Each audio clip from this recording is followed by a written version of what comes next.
स्वतःच्या शेतजमिनीवर विनापरवानगी घर बांधल्यास कारवाई होते का? नियम काय सांगतो? जर तुम्हाला रिअल इस्टेटमधील व्यवहाराबद्दल संपूर्ण माहिती हवी असेल तर आमच्या चॅनलला सबस्क्राईब करा आणि नवनवीन व्हिडिओ अपडेट्स मिळवा. सबस्क्राईब करा आणि तुमच्या रिअल इस्टेट नॉलेजमध्ये भर घाला. शेतजमीन किंवा इतर मालमत्तेबाबत व्यवहार करताना विविध कायद्यांचे पालन करणे बंधनकारक असते. खरेदी विक्री असो किंवा बांधकाम, प्रत्येक टप्प्यावर कायदेशीर प्रक्रिया पूर्ण करणे आवश्यक आहे. विशेषतः शेतजमिनीवर घर बांधण्याच्या बाबतीत अनेक नियम लागू होतात. रस्त्याची उपलब्धता, जमिनीचा वापर, महसुली नोंदी, मालकी हक्क अशा अनेक बाबींची पूर्तता केल्याशिवाय पुढील पाऊल टाकणे धोकादायक ठरू शकते. शेतजमिनीवर घर बांधणे सोपे की गुंतागुंतीचे?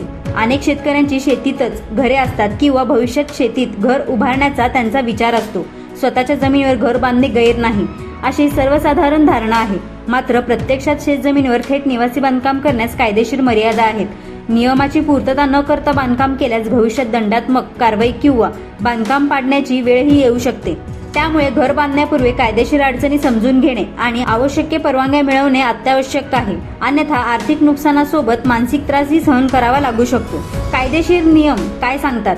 नियमानुसार शेतजमिनीवर थेट निवासी घर बांधण्यास परवानगी नसते. जर शेतकरी शेतीत घर बांधू इच्छित असेल तर त्यासाठी पूर्व परवानगी घेणे आवश्यक असते. संबंधित महसूल विभाग, ग्रामपंचायत किंवा स्थानिक प्राधिकरणाकडून मंजुरी घेतल्याशिवाय बांधकाम सुरू करता येत नाही. पूर्वी शेतजमीन NA नॉन ॲग्रिकल्चर करण्याची अट होती, म्हणजेच कृषी वापरातून ती जमीन बिगर शेती वापरासाठी रूपांतरित करावी लागत असे. मात्र राज्य सरकारने अट नुकतीच रद्द केली आहे.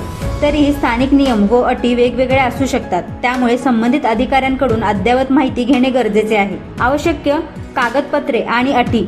शेतजमिनीवर घर बांधण्यासाठी केवळ परवानगी पुरेशी नसते. अनेक कागदपत्रांची पूर्तता आवश्यक असते.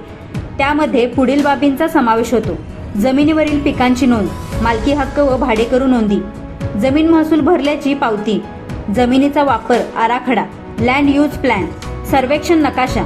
याशिवाय संबंधित जमिनीवर कोणत्याही बँकेची थकबाकी नसावी. जमीन गहाण ठेवलेली असल्यास बँकेची परवानगी आवश्यक ठरते. तसेच न्यायालयीन वाद प्रलंबित नसल्याची खात्री करावी लागते. या सर्व अटी पूर्ण झाल्यानंतरच बांधकामासाठी मार्ग मोकळा होतो.